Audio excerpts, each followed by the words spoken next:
1, 2, 3, 4, 5. My name is Jake Musson, and it is July 16th, 2015. Nearly 6,700 American soldiers have died due to the American interventionist policies in the Middle East since the year 2001. My opinions on the subject of American interventionism come from several sources that I read about. The sources that I used to gather information for my arguments were usually foreign diplomats, soldiers, and some journalists that covered the conflicts in the Middle East. This is important to understand as an audience because as we get older, we will be the ones making decisions for American foreign policy, and we need to understand the ramifications of hard interventionism. The American interventionism in the Middle East must change from putting troops on the ground to other forms of power exertion, such as economic sanctions, greater oil independence, or possibly even a laissez-faire attitude entirely. We will examine good alternatives to putting troops on the ground, then we will examine how to make the United States independent from Middle East oil interests, and how we can adopt a more apathetic attitude toward the region as a whole. The first thing America can do to impose its will on other countries without putting troops on the ground involves a sort of stranglehold.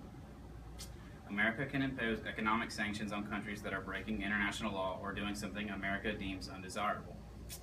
Economic sanctions are given to countries that either support terrorist organizations or perpetrate human rights violations.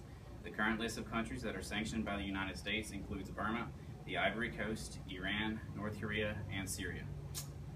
Economic sanctions usually come from a unilateral alliance of countries in the United Nations, spearheaded by the United States. The United Nations has a committee of countries called the Security Council that issues economic sanctions on countries that violate international law. Essentially, the United States has some economic sanctions in place to protect its own interests, but the United Nations also has separate sanctions, but usually they're for similar reasons. The United Nations Security Council has sanctions imposed on more African nations than the United States does, but some of its restrictions on trade are less severe than the United States. Currently, Iran is not sanctioned by the United Nations, but it is under consideration due to its recent pursuit of nuclear power. Economic sanctions in Iran have shown that they can work at least on a limited basis. As you can see here, the economic sanctions in Iran have caused what's called Hank's Iranian Misery Index to increase dramatically in recent years. Right there, it has recently spiked when Ahmadinejad took office because we placed sanctions right after that. For the past few years, the debate about sanctions has centered on Iran.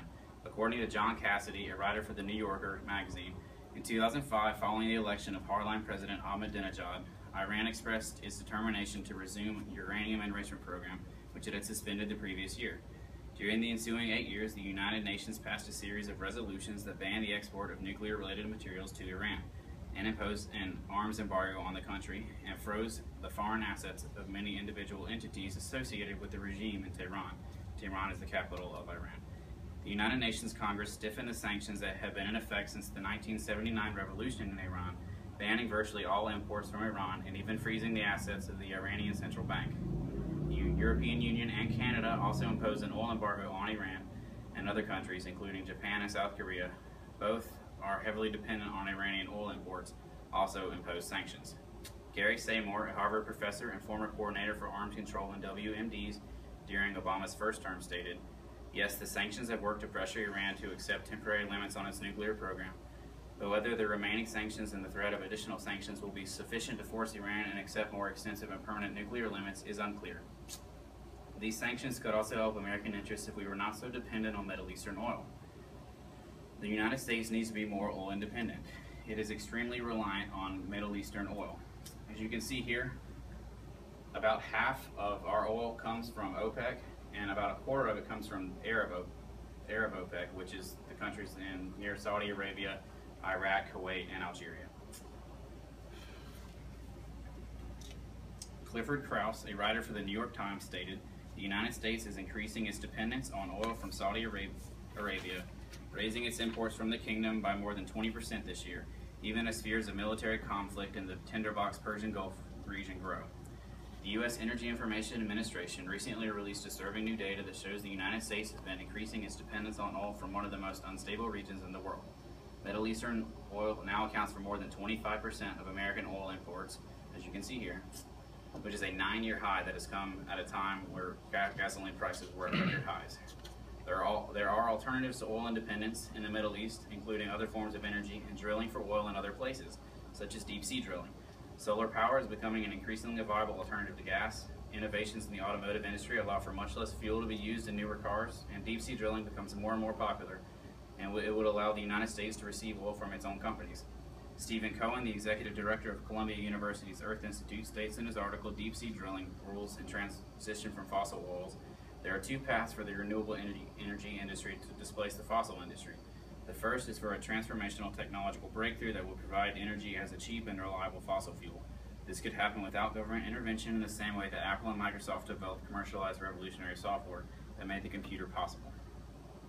All of these options would relieve the United States from OPEC and allow for greater independence from the Middle East. Independence from these Middle Eastern countries' regimes would free the United States to act in a way that is best for the world and not necessarily for American oil interests. The whole point of being free from oil dependence is allowing the United States to see clearly when deciding what course of action to take against unruly Middle Eastern countries. If there were less oil interests in the Middle East, it would not be difficult to impose harsher sanctions or act in a more intolerant way.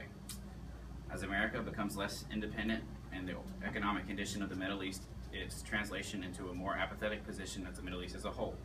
America could potentially adopt a laissez-faire attitude toward the Middle East. This attitude would free us from the ever-changing regimes and political shifts in the region.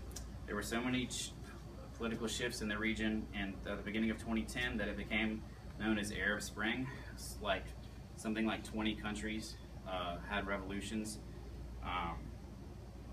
Weapons and Tuareg fighters returning from the Libyan civil war stoked a simmering conflict in Mali, which has been described as fallout from the Arab Spring in North Africa. Becoming apathetic toward the Middle East would involve abandoning the pointless alliance with Israel. Since 1962, American military aid to Israel has amounted to nearly $100 billion. For the past decades, the United States has been regularly transferring aid of about $3 billion annually. In recent years, the aid has been solely for defensive purposes. Additionally, the U.S. has been giving Israel generous military aid for projects that are both important to it and Israel. Israel is a sovereign country that can fend for itself, and there is no logical reason to support a country that so many Middle Eastern countries despise. I argue that the less involved we are in the Middle East, the less reason they have to attack us through terrorism. An apathetic attitude toward the Middle East should be idealistic, if not unrealistic, goal for the United States. The Middle East is the hot box of traps for American interests. As a country, we should use economic sanctions in the Middle East to lessen our oil dependence. Once we have won our independence from oil interests, we can adopt an apathetic attitude toward the Middle East as a whole and save ourselves a lot of grief. Lessening reasons to intervene in the Middle East will create a better world moving forward and a world that will be safer for our children.